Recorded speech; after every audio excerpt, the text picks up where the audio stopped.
Hola amigos, vamos a retomar nuestra lectura comentada del libro El Hogar Cristiano.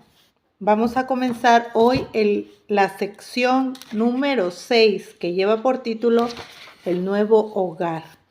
Y vamos a leer el capítulo 19. Saben que estamos llegando a una tercera parte de nuestra lectura. Y el tema de hoy lleva por título también El Nuevo Hogar. Y dice, principios que rigen la elección del lugar. O sea que hoy vamos a hablar acerca de en dónde se va a situar el hogar. Vamos a ver qué aprendemos de nuevo.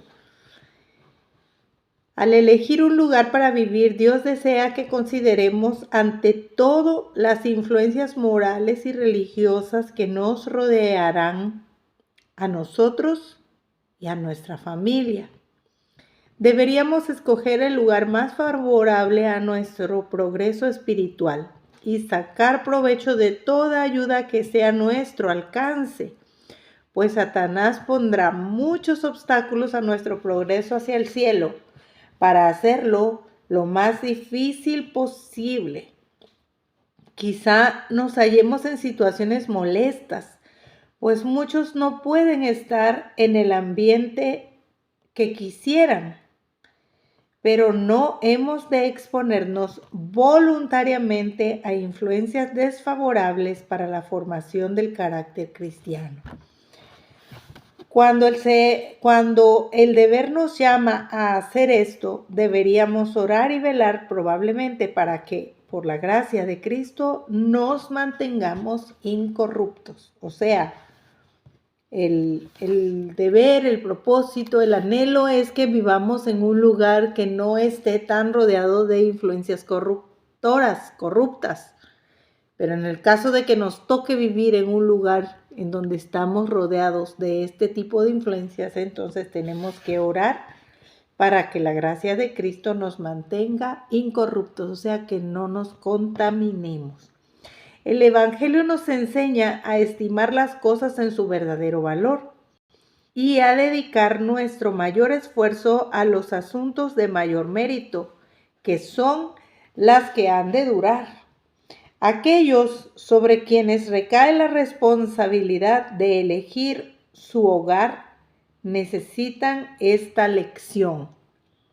No deberían dejarse apartar del fin superior. O sea, no debemos perder de vista cuál es el fin superior al elegir un lugar a donde vamos a establecernos como familia, como hogar.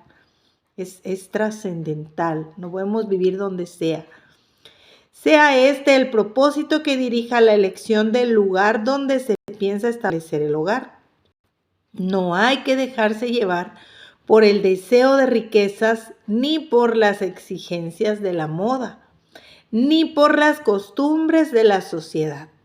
Antes, se debe tener presente lo que más favorece la sencillez, la pureza, la salud y el verdadero mérito. O sea, tenemos que pensar en un lugar en donde estemos viviendo con sencillez, que podamos conservar la pureza de los miembros del hogar, que podamos tener salud y que podamos tener verdaderos méritos al hacer las cosas. A veces cuando nosotros queremos tener todo a la mano, todo resuelto,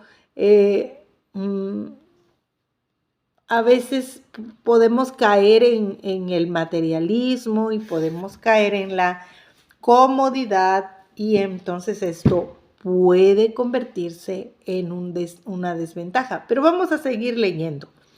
En vez de vivir donde solo pueden verse las sombras de los hombres y donde lo que se ve y se oye sugiere malos pensamientos, donde el alboroto y la confusión provocan cansancio e inquietud, vivan donde puedan contemplar las obras de Dios. Hallen la paz del espíritu en la belleza, quietud y solaz de la naturaleza. Que su vida descanse en los campos verdes, que su vista Que su vista descanse en los campos verdes, los árboles y los collados. Miren hacia arriba, al firmamento azul, que el polvo y el humo de las ciudades no oscurecieron. Y respiren el aire vigoroso del cielo. O sea, aquí se nos está recomendando definitivamente vivir en el campo, el primer hogar. El hogar de nuestros primeros padres había de ser un modelo para cuando sus hijos salieran a ocupar la tierra. Ese lugar, embellecido por la misma mano de Dios, no era un suntuoso palacio. Los hombres, en su orgullo, se deleitan en tener magníficos y costosos edificios y se enorgullecen de las obras de sus propias manos. Pero Dios puso a Adán en el huerto, en un huerto. Esta fue su morada. Los azulados cielos le servían de techo, la tierra con sus delicadas flores y su alfombra de animado verde era su piso, y las ramas frondosas de los hermosos árboles le servían de dosel. Sus paredes estaban engalanadas con los adornos más esplendorosos que eran obra de la mano del gran artista. En el ambiente en que vivía la santa pareja había una lección para todos los tiempos, a pesar de que la verdadera felicidad se encuentra no en dar rienda suelta al orgullo y al lujo, sino en la comunión con Dios por medio de sus obras creadas. Si los hombres pusieran menos atención en lo superficial y cultivaran más la sencillez, cumplirían con mayor plenitud los designios que tuvo Dios al crearlos. El orgullo y la ambición jamás se satisfacen, pero aquellos que realmente son inteligentes encontrarán placer verdadero y elevado en las fuentes de gozo que Dios ha puesto al alcance de todos. Esto me llama la atención. Muchas veces nosotros queremos tener una casa, un hogar que sea a la altura de las expectativas de la sociedad. Queremos tener el sillón de mejor lujo, de mayor comodidad. Queremos tener los adornos más sofisticados en nuestra casa. Incluso competimos con nuestros vecinos para ver quién tiene una casa más bonita. Sin embargo, aquí Dios nos llama a que nuestro hogar sea sencillo. Dice, el orgullo y la ambición jamás se satisfacen, pero aquellos que realmente son inteligentes encontrarán placer verdadero y elevado en las fuentes de gozo que Dios ha puesto al alcance de todos. O sea, esas cosas que están a nuestro alcance y al alcance de todos son las que Dios puso para que de allí nosotros obtengamos la verdadera felicidad. Y en el párrafo anterior decía que pudiéramos extender nuestra vista en los campos verdes. El hogar que se presenta aquí de Adán y Eva estaba rodeado de la naturaleza. Entonces Dios pone la naturaleza al alcance de todos. Todos somos capaces de tener un hermoso rosal en nuestra casa, de tener un hermoso jardín. Esas cosas son las que deben de llenarnos de gozo y no los estantes llenos de lujosos floreros o cosas de ese tipo. Continúo leyendo. Un hogar para Jesús. Jesús vino a este planeta para realizar la obra más importante que haya sido jamás efectuada entre los seres humanos. Vino como embajador de Dios para enseñarnos cómo vivir para obtener los mejores resultados de la vida. ¿Cuáles fueron las condiciones escogidas por el Padre Infinito para su Hijo? Un hogar apartado en los collados de Galilea. Una familia mantenida por el trabajo honrado y digno, una vida sencilla, una lucha diaria con las dificultades y penurias, la abnegación, la economía y el servicio paciente y alegre.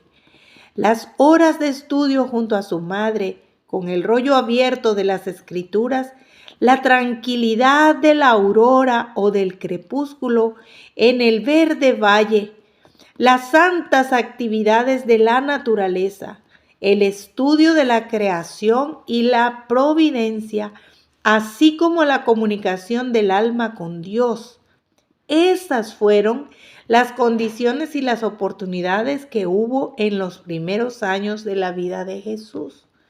¿Cómo fue la vida de tus hijos en sus primeros años? ¿Cómo fue tu vida en tus primeros años?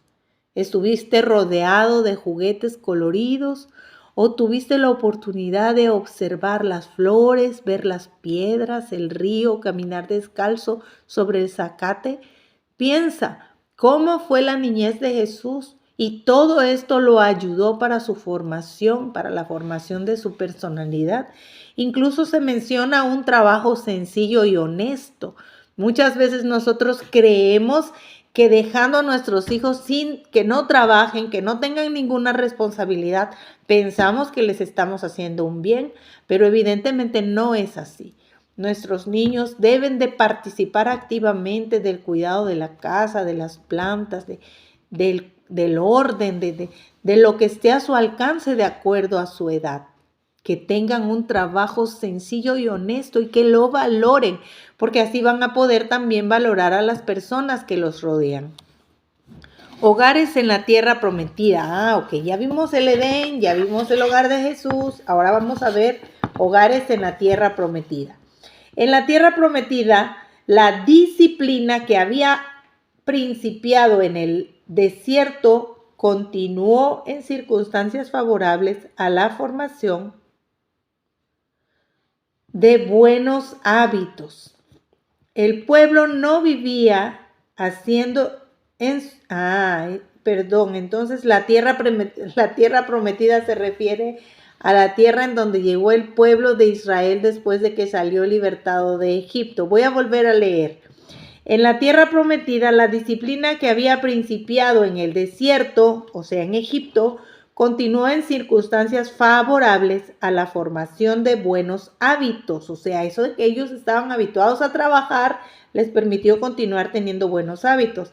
El pueblo no vivía hacinado en ciudades, sino que cada familia poseía su parcela de tierra y esto aseguraba a todos las vivificantes bendiciones de una vida pura y conforme a la naturaleza. Efectos del ambiente en Juan el Bautista. Juan Bautista, el precursor de Cristo, recibió su primera educación de sus padres.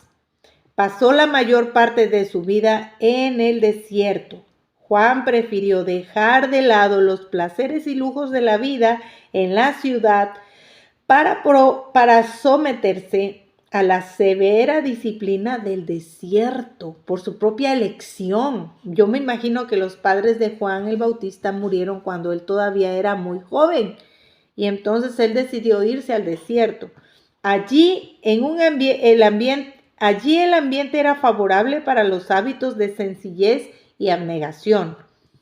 Guarecido contra el clamor del mundo, allí podía estudiar las lecciones de la naturaleza, la revelación y la providencia, ¿cierto? Las lecciones de la naturaleza. Acuérdense que uno de los libros más importantes que Dios dejó para el ser humano es el libro de la naturaleza. Desde niño su misión se había mantenido presente ante él y había aceptado el cometido sagrado. La soledad del desierto le proporcionaba una grata oportunidad para escapar de una sociedad donde las sospechas, la incredulidad y la impureza lo dominaban casi todo. Desconfiaba de su propia fuerza para resistir las tentaciones y rehuía el contacto constante con el pecado, no fuera que perdiera el sentido de su excesiva pecaminosidad. O sea, él rechazaba constantemente, rehuía el contacto constante con el pecado. ¿Qué pecado puede haber en vivir en la ciudad? Bueno, mis queridos hermanos, para empezar, la sociedad nos impone un estilo de vida. Y este estilo de vida muchas veces es contrario a la voluntad de Dios. No me refiero a que tengas una lavadora o una secadora. No me refiero a eso. Me refiero a esa actitud constante de querer tener más y más. Llega el momento en que incluso pierdes el sentido de la vida y entonces tratando de buscar tener más, dejas a un lado tu relación con Dios, dejas a un lado tu relación con tu familia, pones a un lado las prioridades de tu salud, no descansas, no te alimentas de manera correcta y entonces poco a poco tu vida va siendo afectada en diferentes esferas y pues esto no está aprobado por Dios. Entonces me imagino que a esto se refiere Juan el Bautista cuando decía que rehuía constantemente el pecado, no fuera que perdiera el sentido de su excesiva pecaminosidad, o sea, de la excesiva pecaminosidad del ambiente de la ciudad. Otros personajes notables. Lo mismo le ha ocurrido a la gran mayoría de los hombres más nobles de todas las edades. Lean la historia de Abraham, de Jacob, de José, de Moisés, de David y de Eliseo. Estudien la vida de los hombres que en tiempos posteriores desempeñaron cargos de confianza y responsabilidad, de los hombres cuya influencia fue de las más eficaces para la regeneración del mundo. Vamos a ver, ¿qué personajes dijimos aquí? Abraham. Bueno, recordamos que Abraham se fue se fue de su ciudad a un lugar a donde Dios lo había llamado y estaba solo en medio del campo. Jacob también partió del hogar de su suegro para hacer su propio nido. José, pues llegó a la gran ciudad, sin embargo su formación estuvo en el hogar de Jacob, en donde estaban solos aparte. Moisés dice que tuvo que estar 40 años en el desierto. David y Eliseo. Bueno, continúo leyendo. ¿Cuántos de estos hombres se criaron en humildes hogares del campo? Pocos supieron de lujos, no malgastaron su juventud en diversiones. Muchos de ellos tuvieron que luchar con la pobreza y las dificultades. Aún muy jóvenes aprendieron a trabajar y su vida actual al aire libre dio vigor y flexibilidad a todas sus facultades. Obligados a depender de sus propios recursos, aprendieron a luchar con valor y perseverancia. Aprendieron a tener confianza en sí mismos y dominio propio. Apartados en gran medida de las malas compañías, se contentaban con placeres naturales y buenas compañías. Sus gustos y sus hábitos eran sencillos y frugales. Se dejaban dirigir por principios y crecían puros, fuertes y veraces. Al ser llamados a efectuar la obra principal de su vida, pusieron en acción su vigor físico y mental, buen ánimo, capacidad para idear y ejecutar planes, firmeza para resistir el mal, y todo esto hizo de ellos verdaderas potencias para el bien del mundo. Bueno, amigos, aquí tenemos algunas recomendaciones que seríamos sabios en poner en práctica para que nuestra vida tenga un propósito más elevado y podamos cumplir con las expectativas de Dios. Seamos muy cuidadosos del lugar en donde vamos a elegir vivir. El Señor les bendiga.